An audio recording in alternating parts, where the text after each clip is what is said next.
सच्चे इंसान को कभी साबित करने की जरूरत नहीं पड़ती। उसका वक्त खुद गवाही देता है। मित्र, जो तुम्हारे पास है उसकी कद्र करो, क्योंकि बिना वजह यहां किसी को कुछ नहीं मिलता। समय की गति को कोई रोक नहीं सकता। जो आज तुम्हारा संकट है, कल वही रास्ता बनेगा।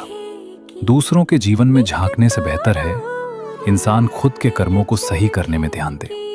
अपनी सोच को हमेशा ऊंचा रखो, क्योंकि जैसी तुम्हारी दृष्टि होगी वैसा ही तुम्हें संसार दिखेगा।